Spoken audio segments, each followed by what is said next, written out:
माणसाला सर्वाधिक दुःख इतर लोकांमुळे नाही, तर त्यांच्याकडून असलेल्या अपेक्षांमुळे मिळतं.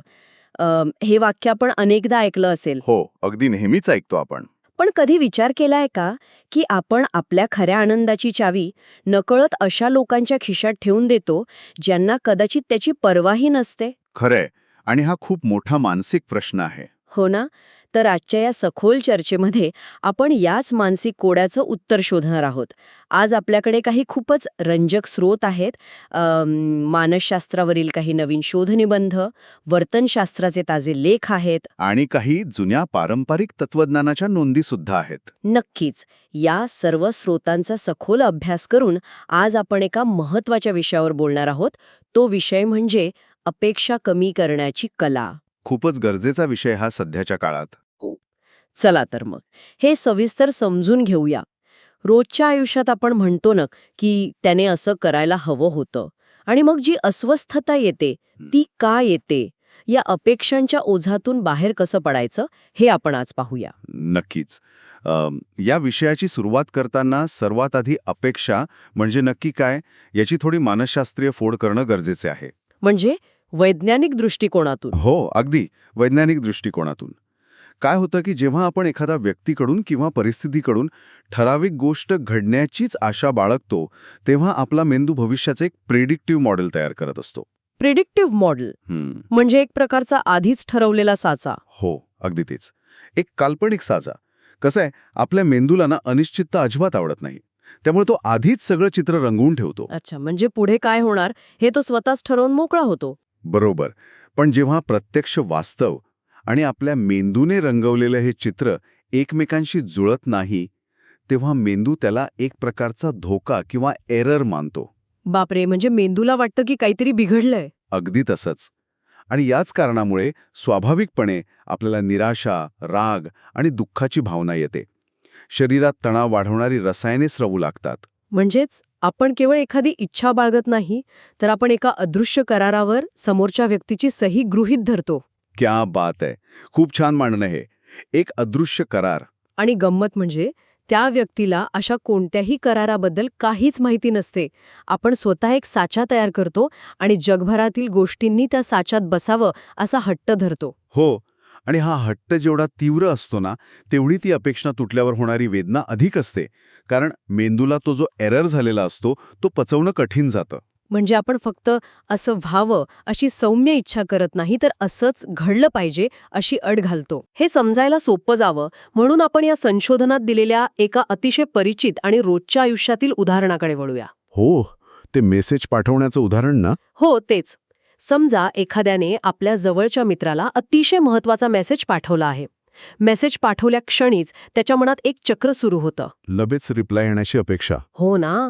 आणि मग माणूस मेसेज पाठवून फोनकडे असे डोळे लावून बसतो, जणू काही त्या स्क्रीनमधनंच तो मित्र बाहेर येणार आहे. खरंय. आणि समजा काही तास उलटून गेले, पण रिप्लाय आला नाही, की मग खरी अडचण सुरू होते. हो, मग वास्तव आणि अपेक्षा यांच्यात एक मोठी दरी निर्माण होते. बरोबर. मग त्या व्यक्तीच्या मनात विविध विचारांचं काहूर माजतं. तो मला मुद्दाम इग्नोर करतोय का? किंवा माझा मेसेज वाचूनही त्याने रिप्लाय दिला नाही, म्हणजे मी त्याच्यासाठी महत्वाचा नाही का? असे नकारात्मक विचार लगेच सुरू होतात. हो. आणि यालाच मानसशास्त्रात कॉग्निटिव्ह डिस्टॉर्शन म्हणतात. म्हणजे आपण अपुऱ्या माहितीच्या आधारे थेट निष्कर्षावर उडी मारतो. पण खरं पाहता यामागे हजारो इतर कारणं असू शकतात ना. नक्कीच. तो मित्र कदाचित त्याच्या कामात खूप व्यस्त असेल, किंवा त्याचा फोन त्याच्याजवळ नसेल, किंवा त्याला घाईघाईत उत्तर देण्याऐवजी निवांतपणे विचार करून रिप्लाय द्यायचा असेल. अगदी शक्य आहे. प्रत्यक्षात तो मित्र त्याच्या स्वतःच्या जगात, त्याच्या स्वतःच्या समस्यांमध्ये, किंवा जसं शोधनिबंधात म्हटलंय, कॉग्निटिव्ह लोडमध्ये अडकलेला असू शकतो. अच्छा, म्हणजे त्याच्या डोक्यात आधीच खूप विचार सुरू असतील. हो. पण इथे लक्ष देण्यासारखी आणि मेंदूची पद्धत समजून घेण्यासारखी गोष्ट ही आहे की जे दुःख होतंय ते तो रिप्लाय न आल्याचं दुःख नाहीये. मग ते कशाचं दुःख आहे? ते दुःख त्या आधीच ठरून ठेवलेल्या लगेच रिप्लाय येण्याच्या अपेक्षेचं आहे. जर ती अपेक्षाच ठेवली नसती, तर तो रिप्लाय 2 तासांनी येऊ किंवा 2 दिवसांनी, मानसिक त्रास झाला नसता. इथेच खरी रंजक गोष्ट समोर येते. म्हणजे हे सगळं ऐकताना मला एक विचार येतोय, हे एखादा रोबोटला कमांड देण्यासारखं नाहीये का? रोबोटला कमांड म्हणजे कसं? म्हणजे बघा, आपण कीबोर्डवर एंटर दाबलं की कम्प्युटरने लगेच अचूक आउटपुट द्यावं, तशी आपण माणसांकडून रोबोटसारख्या त्वरित प्रतिसादाची अपेक्षा करतो. अरे वाह, हे साधर्म्य खूपच अचूक आहे. हो ना, जणू काही त्यांच्या आयुष्यात इतर काही सुरूच नाहीये आणि त्यांचं एकमेव काम आपल्या मेसेजला रिप्लाय देणं हेच आहे. आपण माणसांमधील माणूसपण, त्यांच्या मर्यादा विसरून जातो. अगदी 100% खरं आहे. आपण माणसांना यंत्र समजण्याची चूक करतो आणि इथेच आपला इगोसेंट्रिक बायस म्हणजे स्वकेंद्रित दृष्टिकोन दिसून येतो. म्हणजे सगळं जग माझ्याभोवतीच फिरतोय असा समज. हो, आपल्याला वाटतं की आपली जी निकड आहे तीच समोरच्याचीही प्राथमिकता असली पाहिजे. पण प्रत्येक माणसाचा स्वतःचा एक वेगळा वेग असतो. त्यांच्या स्वतःच्या काही प्राथमिकता असतात, त्यांची भावनिक स्थिती वेगळी असते. अगदी. पण जेव्हा आपण या रोबोटिक अपेक्षेच्या चष्म्यातून त्यांच्याकडे पाहतो, तेव्हा आपण त्यांच्या स्वतंत्र अस्तित्वाला पूर्णपणे नाकारतो. बापरे, हे खूपच सखोल आहे. जर एका साध्या मेसेजवरून मानवी मन इतकं अस्वस्थ होत असेल, तर नक्कीच आपल्या वागण्यात काही मूलभूत त्रुटी असाव्यात. हो, आणि म्हणूनच या अभ्यासात मानवी स्वभावाच्या काही मोठ्या अंधाऱ्या बाजू किंवा ब्लाइंड स्पॉट्स उलगडले आहेत. हो, त्या लेखांमध्ये अपेक्षांमागील ज्या 3 प्रमुख चुकांचं विश्लेषण केलंय, त्या खूप धक्कादायक वाटल्या मला. नक्कीच. या 3 चुका खऱ्या अर्थाने आपल्या मानसिक अस्वस्थतेचं मूळ आहेत. यातली पहिली चूक सांगू? सांगा ना. पहिली चूक म्हणजे आपण इतरांना आपल्या मनासारखं वागायला लावण्याचा प्रयत्न करतो. आपण प्रत्येकासाठी एक अदृश्य स्क्रिप्ट लिहून ठेवलेली असते. अदृश्य स्क्रिप्ट म्हणजे आपल्या डोक्यात? हो, मित्राने कसं बोलावं, जोडीदाराने कसं वागावं, सहकाऱ्यांनी कसं व्यक्त व्हावं, याचे संवाद आपण आधीच आपल्या मनात लिहून ठेवलेले असतात. आणि जेव्हा समोरची व्यक्ती या स्क्रिप्ट बाहेर जाऊन वेगळं काही बोलते, तेव्हा आपण संतापतो. अगदी बरोबर. म्हणजे एखाद्या दिग्दर्शकाने नटाला स्क्रिप्ट द्यावी आणि नट वेगळंच काहीतरी बोलू लागला की दिग्दर्शक चिडतो. तसंच हा प्रकार आहे. अगदी तसंच. फक्त इथे समोरच्या नटाला माहीतच नसतं की त्याला कुठल्या नाटकात काम करायला लावलंय. हा हा, बरोबर. आणि दुसरी चूक याहूनही मोठी आहे. ती म्हणजे परिस्थितीवर आपलं पूर्ण नियंत्रण आहे असं मानणं. नियंत्रणाचा भास. पण आपण असं का मानतो? जर आपण याला अधिक व्यापक दृष्टिकोनातून पाहिलं तर समजेल की ह्या नियंत्रणाचा भास कुठून येतो. उत्क्रांतीच्या काळात जेव्हा आदिमानव जंगलात राहत होता, तेव्हा जगणं अत्यंत अनिश्चित होतं. हो, उद्या अन्न मिळेल की नाही हे माहीत नसायचं. बरोबर. त्यामुळे मानवी मेंदूने सुरक्षित राहण्यासाठी आजूबाजूच्या परिस्थितीवर नियंत्रण मिळवण्याची सवय लावून घेतली. नियंत्रण म्हणजे सुरक्षितता. हे समीकरण मेंदूत पक्क झालं. अच्छा, म्हणजे हा आपला जुना मेंदू आहे, जो अजूनही तसाच वागतोय. हो, आज आपण जंगलात राहत नाही, पण आपला तो जुना मेंदू आधुनिक सामाजिक आणि भावनिक परिस्थितीवर नियंत्रण मिळवण्याचा आटोकाट प्रयत्न करतो. पण हा नियंत्रणाचा भास पूर्णपणे फोल ठरतो ना, कारण जगातल्या बहुतांश गोष्टी, विशेषतः इतर लोकांचे विचार आणि कृती, आपल्या नियंत्रणाबाहेरच असतात. अगदी खरंय. आपण निसर्गाला किंवा दुसऱ्या माणसाच्या मनाला रिमोट कंट्रोलनी चालवू शकत नाही. आणि यातूनच ती तिसरी चूक जन्म घेते, जी या शोधनिबंधात सर्वात घातक म्हटली आहे. ती म्हणजे स्वतःचा आनंद इतरांच्या कृतींवर अवलंबून ठेवणं. हो, समोरच्याने कौतुक केलं तर आनंद, त्याने दुर्लक्ष केलं तर दुःख. म्हणजे आपली भावनिक स्थिती दुसऱ्याच्या हातात. बरोबर. या तिन्ही चुका मानवी मनाला आतून कमकुवत बनवतात. जेव्हा आपण इतरांना आपल्या मनासारखं वागायला लावतो, तेव्हा आपण त्यांचं स्वातंत्र्य हिरावून घेतो. आणि जेव्हा आपण नियंत्रणाचा भास निर्माण करतो, तेव्हा नैसर्गिक अनिश्चिततेला नाकारतो. अगदी. आणि आपला आनंद इतरांवर अवलंबून ठेवणं म्हणजे आपल्या भावनिक स्थैर्याची सूत्रे पूर्णपणे बाह्य जगाच्या हातात देऊन टाकणं. हे सगळं ऐकून मला इथे थोडा प्रतिवाद करावासा वाटतोय. हो, नक्कीच. विचारा. एक महत्वाचा प्रश्न असा उभा राहतो की आपण हे सगळं तार्किकदृष्ट्या जाणतो. आपल्याला माहिती आहे की दुसऱ्या व्यक्तीवर नियंत्रण ठेवणं अशक्य आहे. तरीही आपण इतरांवर नियंत्रण ठेवण्याचा एवढा अट्टाहास का करतो? खूप छान प्रश्न आहे हा. म्हणजे तर्कशुद्ध विचार केला तर स्वतःच्या मनावर नियंत्रण ठेवणं हे जास्त शक्य आहे. मग स्वतःच्या मनावर काम करण्यापेक्षा इतरांना बदलणं सोपं वाटतं म्हणून आपण हा मार्ग निवडतो का? हा अत्यंत विचार करायला लावणारा आणि मानसशास्त्राच्या मुळाशी जाणारा मुद्दा आहे.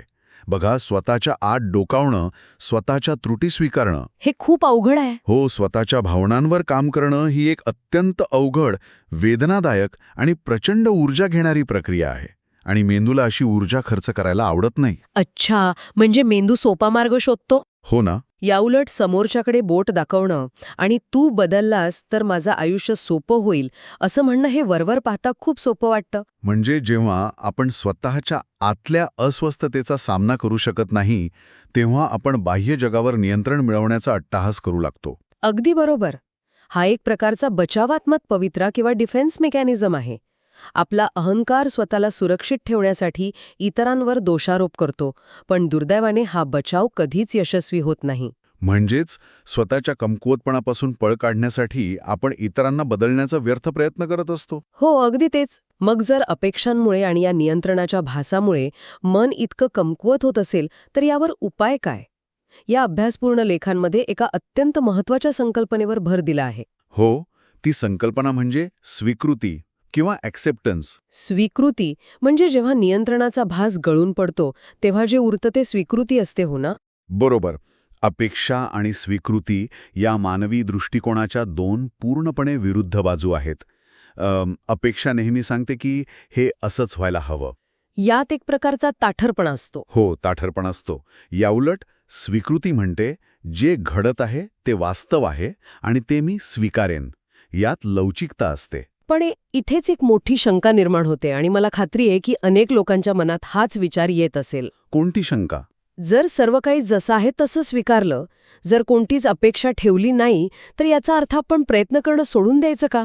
अच्छा, म्हणजे निष्क्रियता. हो.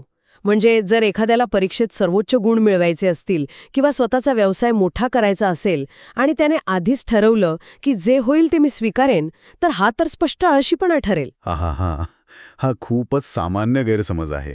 लोक विचार करतील की स्वीकृती म्हणजे हार मान्य आहे. इथली सर्वात लक्षवेधी गोष्ट म्हणजे स्वीकृतीचा अर्थ अजिबात प्रयत्न न करणं किंवा हार मानणं असा होत नाही. स्वीकृती आणि निष्क्रियता यात जमिनी अस्मानाचा फरक आहे. मग खरा अर्थ काय आहे? स्वीकृतीचा खरा अर्थ आहे तुमचे 100% प्रयत्न करणं, पण त्या प्रयत्नांतून मिळणाऱ्या परिणामांवर हट्ट न धरणं. तुम्ही सध्याची परिस्थिती आधी आहे तशी स्वीकारता, जेणेकरून तुम्ही स्पष्ट डोक्याने पुढची रणनीती ठरवू शकाल. अच्छा, म्हणजे ही तीच संकल्पना आहे जी पारंपरिक तत्त्वज्ञानात सांगितली जाते, कर्मावर लक्ष केंद्रित करणे आणि फळाची आसक्ती सोडणे. अगदी तशीच संकल्पना आहे. कृती आपली, पण परिणाम परिस्थितीच्या हातात. बरोबर. जेव्हा तुम्ही परिणामाची कठोर अपेक्षा धरून बसता, तेव्हा तुमच्या प्रयत्नांमध्ये एक प्रकारचा ताण आणि भीती असते. जर हे नाही झालं तर काय? ही भीती तुमची सर्जनशीलता मारून टाकते. खरंय. भीतीमुळे आपण नीट कामच करू शकत नाही. पण जेव्हा तुम्ही परिणामाची स्वीकृती आधीच केलेली असते, तेव्हा तुम्ही अधिक मोकळेपणाने आणि पूर्ण ऊर्जेने काम करू शकता. हा एक अत्यंत व्यावहारिक आणि मानसिक ताण कमी करणारा दृष्टिकोन आहे. म्हणजे परिस्थिती सुधारण्यासाठी नक्कीच शर्तीचे प्रयत्न केले जातात, पण जर अपेक्षित परिणाम नाहीच मिळाला तरी माणूस कोसळून पडत नाही. तो पुन्हा उभा राहतो, कारण त्याने वास्तव स्वीकारलेलं असतं. हे खूपच स्पष्ट करणार आहे. स्वीकृती म्हणजे परिस्थितीसमोर शरणागती नाही, तर परिणामाच्या अट्टाहासासमोर शरणागती आहे. एकदम बरोबर शब्दात मांडलं तुम्ही. ठीक आहे, हे तत्त्वज्ञान तर समजलं, पण ते प्रत्यक्ष आचरणात कसं आणायचं? केवळ ऐकून स्वभाव बदलत नाही. हो, नुसतं ऐकून काहीच होत नाही. म्हणूनच या संशोधनामध्ये एका अत्यंत व्यावहारिक सरावाकडे लक्ष वेधलं आहे, एका प्रॅक्टिकल एक्झरसाइजकडे. हो, कारण तत्वज्ञान जोपर्यंत प्रत्यक्ष कृतीत उतरत नाही, तोपर्यंत त्याचा फारसा उपयोग होत नाही. याची सुरुवात एका छोट्याशा पण प्रभावी दृष्टिकोनातील बदलाने होते. Mindset shift. बरोबर. हो, लोक माझ्या मनासारखे वागले पाहिजेत हा विचार मनातून काढून टाकून त्या जागी लोक त्यांच्या स्वभावानुसार वागतील हा विचार रुजवणं गरजेचं आहे. लोक त्यांच्या स्वभावानुसार वागतील. हे वाक्य ऐकायला सोपं आहे, पण पचवायला थोडं कठीण. हो, सुरुवातीला कठीण जातं. आपण निसर्गातील गोष्टी जशा आहेत तशा स्वीकारतो. अग्नी गरम आहे आणि बर्फ थंड आहे हे आपल्याला माहिती असतं.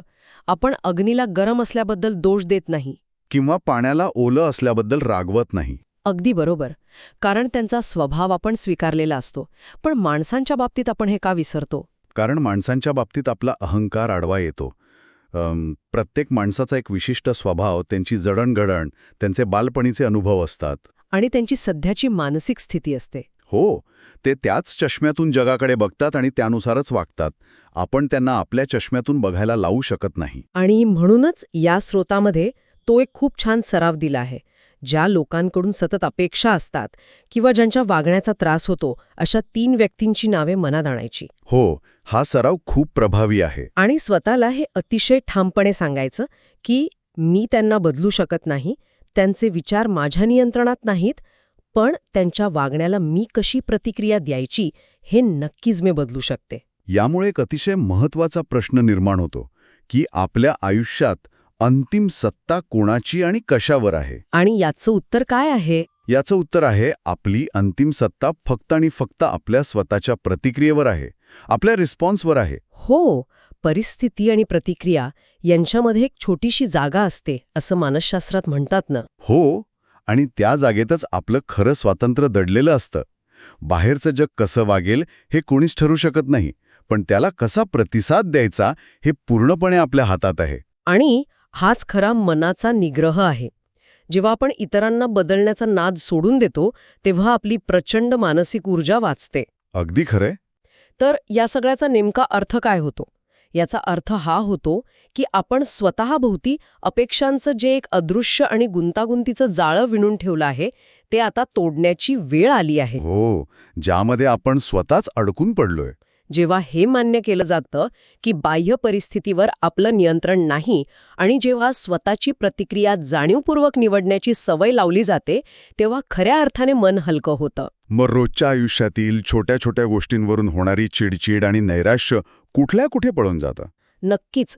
या संपूर्ण सखोल चर्चेचा मुख्य गाभा जर एका साध्या समीकरणात बसायचा झाला तर तो कसा असेल? तो असा असेल, अपेक्षा जितक्या जास्त, दुःख तितके जास्त, आणि स्वीकृती जितकी जास्त, मन तितके शांत. क्या बात आहे. जगाना, परिस्थितीला आणि माणसांना त्यांच्या सर्व दोषांसह जसं आहे तसं स्वीकारायला लागलो की आतील संघर्षाची जागा शांतता घेते. अगदी बरोबर. आज आपण उपलब्ध संशोधनाच्या आणि तत्वज्ञानाच्या आधारे इतरांकडून असलेल्या अपेक्षांबद्दल खूप मोकळेपणाने आणि सविस्तर बोललो. माणसांना रोबोट न समजता त्यांना कसं स्वीकारायचं हे आपण समजून घेतलं. हो, आणि हे खूप महत्वाचं होतं. पण या सखोल चर्चेचा शेवट करताना या सर्व स्रोतांच्या पलीकडे जाऊन याच तत्वज्ञानावर आधारित एक विचार करायला लावणारा मुद्दा मला इथे मांडावासा वाटतो. नक्कीच, सांगा. आपण इतरांच्या अपेक्षांबद्दल भरभरून बोललो, पण आपण स्वतःकडून ज्या अवाढव्य आणि कधीकधी क्रूर अपेक्षा ठेवतो त्यांचं काय? बापरे, हा खरोखरच एक अतिशय खोलवर जाणारा मुद्दा आहे. आपण सतत स्वतःला एका विशिष्ट साच्यात बसवण्याचा प्रयत्न करत असतो. आपण कुठेही कमी पडू नये, आपण सतत परफेक्ट असावं, सर्वांना खुश ठेवावं, अशा अवाजवी अपेक्षा आपण स्वतःकडूनच ठेवतो. हो, आणि हे आपण रोज करतो. स्वतःच्या चुका, स्वतःचे अपयश न स्वीकारता स्वतःवरच रागावण्याच्या या वृत्तीमुळे आपण स्वतःलाच सर्वात जास्त दुखावत नसतो का? नक्कीच दुखावत असतो. आपण जगाला जसं आहे तसं स्वीकारायला शिकत आहोत हे उत्तमच आहे, पण इतरांना जसं स्वीकारतो तसं स्वतःला आहे तसं आपल्या सर्व उणिवांसह जर आपण स्वीकारलं तरच आपण खऱ्या अर्थाने स्वतंत्र होऊ. हो, तरच आपण खऱ्या अर्थाने या अपेक्षांच्या ओझ्यातून स्वतंत्र आणि शांत होऊ शकू का? या प्रश्नावर नक्की विचार करा. याच विचारासोबत आजची ही सखोल चर्चा आपण इथेच थांबूया.